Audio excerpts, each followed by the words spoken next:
Hi there, it's Ian from the support desk here, and in this video we're going to take you through the staff section of the FPMS Pro system. Now, the staff section is probably the most important area to set up initially, and it's probably the first place that you want to come to once you've set up your FPMS Pro account. Now, just a little bit of housekeeping. If you have previously used My Surgery Office, then the login details that you used will no longer be valid, and you will need to set up new login details in this section before you proceed. If you have no idea what My Surgery Office is, then don't worry about it, because everything else that we go through now will apply to your FPMS Pro account. Okay, so to get started, what we're going to do is we're going to go to the Tools menu over here.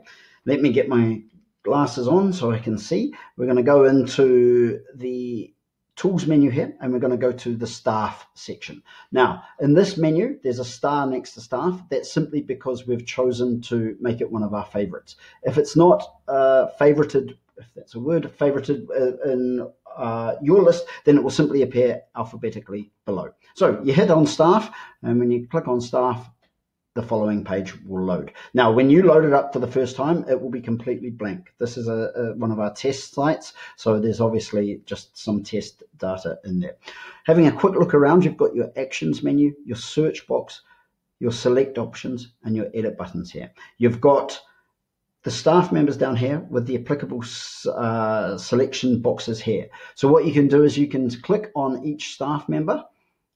Okay, ignore the once we can click on the staff members, and then you can come over to the action menu. This is once your staff are set up, but once they're set up, then you can simply send an email to all of the selected staff. You can send a survey.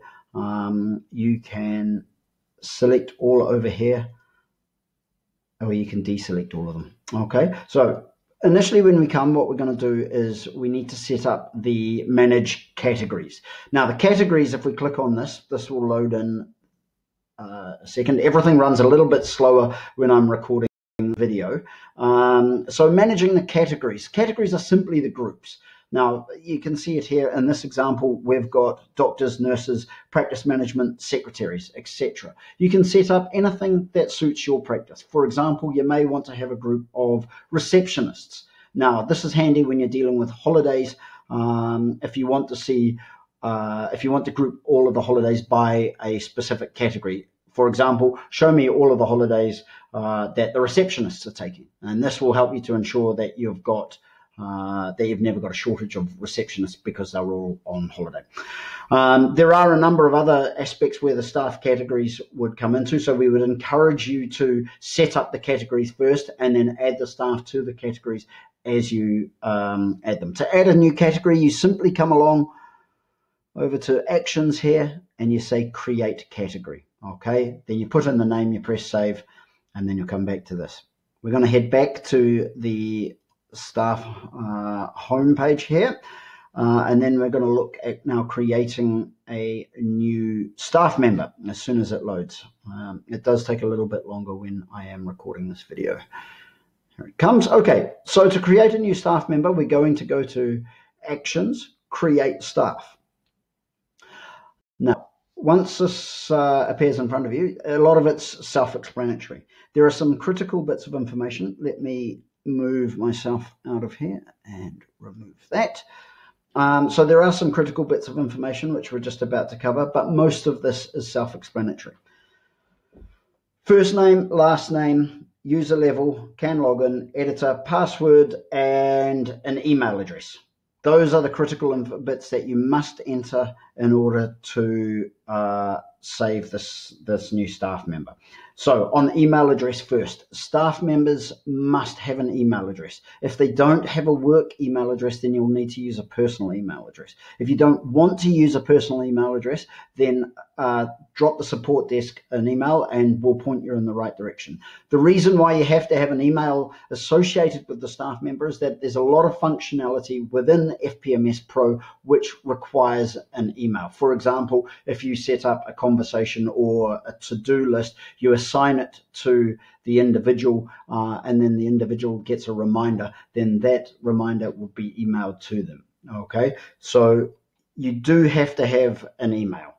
Right, so you can put a picture in if you want. First name, last name, all self-explanatory. User level. down here, user level 1 through 4.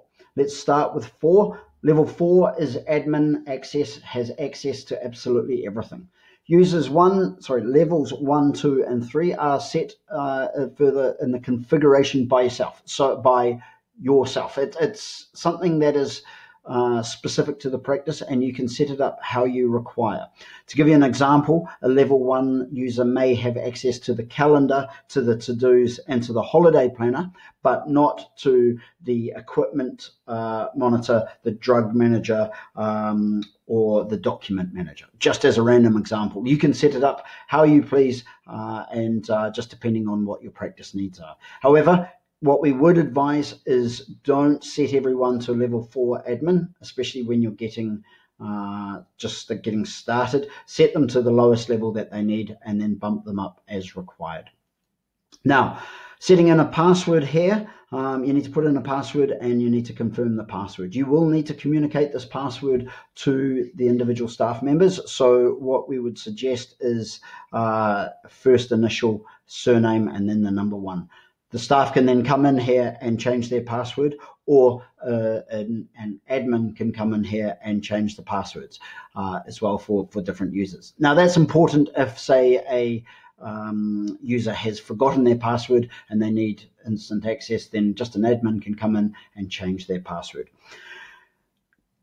Can log in. It's set to yes by default. There may be some circumstances where you don't want some staff to be able to log in. For example, if you used this staff section as an information repository for all of your staff members, but you didn't want all of them to be able to log in, then you could simply remove them from here.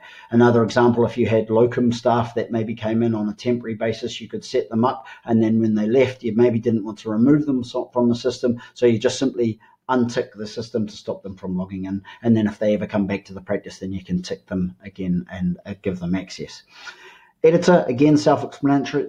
I can't speak. Self-explanatory. Do you want them to have editing access to the system? Okay, so most of those people would be no. Only the people that you want to be able to make changes within FPMS Pro should have editing access. Down here, everything else is optional, the amount of information that you choose to put in here. But then what we're going to do is going to come down here, and here are the categories that we have already created. So simply click on a category that you wish to choose, and then the staff member will be allocated to that category. Final thing down here is your annual holiday allowance. There will be a separate video which discusses the holiday manager and holiday allowance. However, if a staff member has 30 days holiday contractually, then you just simply put it in here, and then the system will use that information to calculate their remaining holidays within the absence manager. Again, that's for a separate video, but really just in this one, we just wanted to give you an overview on how to create the new staff members. Once you've put in all the details, simply hit save, and you'll head back to this homepage, to the staff homepage, and as soon as you've created this, then have instant access as this reloads.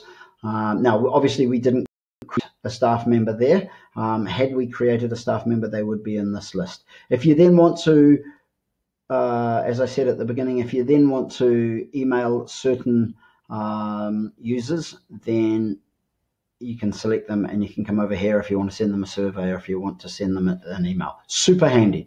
Anyway, so that's an overview of the staff section. Hopefully you found it useful. If you've got any questions, then just let the support desk know. Just drop them an email and we'll get straight back to you.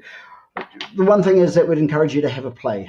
Certainly when you first start here, having a play, you can't really break anything, and it's really just to get familiar with the system. So come in, add the staff, set the categories, and set the user permissions.